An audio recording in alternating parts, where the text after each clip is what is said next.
Quel est vraiment l'état de santé de Michael Schumacher, le septuple champion du monde F1? Plusieurs années de rumeurs et d'informations contradictoires, la vérité éclate enfin. On sait aussi, grâce à l'enquête, que le rocher qui a provoqué sa chute et celui qui l'a heurté avec sa tête sont distants de 10,40 mètres et se trouvent respectivement à 4,5 mètres de la limite de la piste rouge chamois, non loin de l'endroit où Michael Schumacher descendait.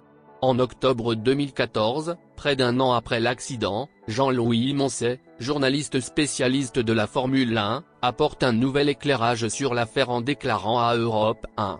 Ce n'est pas le choc, mais le pilier de la GoPro qu'il avait sur son casque qui a endommagé son cerveau. Une hypothèse également soulevée par le journal The Telegraph quelques mois plus tôt. Quoi qu'il en soit, ces déclarations ont eu des conséquences inattendues à cause de Michael Schumacher. 3 jours plus tard, le cours de l'action de GoPro a chuté de 12% à l'ouverture de la bourse.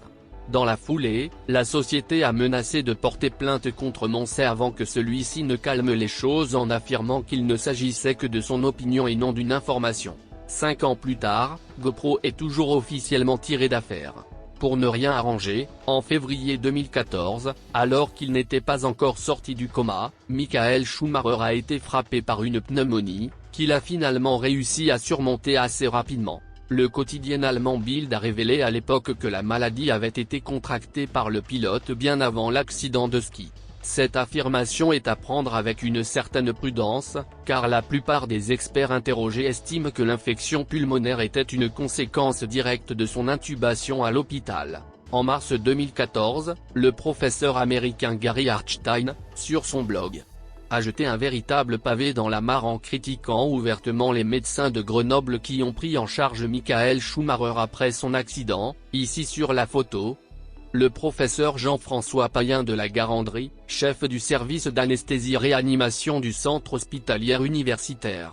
Je suis d'avis que les médecins ont commis de graves erreurs de jugement dans la gestion initiale de son traitement, a-t-il écrit.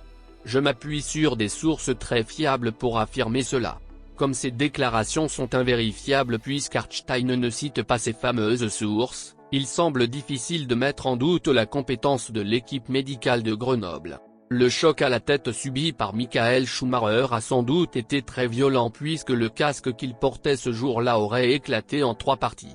Malgré cela, les premiers secouristes ont déclaré que l'Allemand était hébété mais conscient à leur arrivée sur les lieux. Cependant, après avoir été héliporté à l'hôpital d'Albertville puis à Grenoble, il a été opéré et le diagnostic a été posé, le conducteur souffrait d'un grave traumatisme crânien avec coma. 1 heure plus tard, les médecins annoncent qu'il souffre d'une hémorragie cérébrale. Sorti du coma en juin 2014, Schumacher souffre aujourd'hui des séquelles de son accident et de son coma, perte de la parole, de la mémoire. Mais son clan ne mentionne aucune douleur à proprement parler. Michael Schumacher a subi un violent traumatisme crânien et a subi 2 opérations dans les heures qui ont suivi son accident.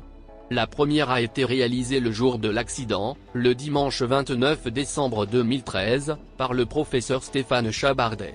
Elle a consisté en un drainage des hématomes avec ouverture du crâne pour faire baisser la pression intracrânienne.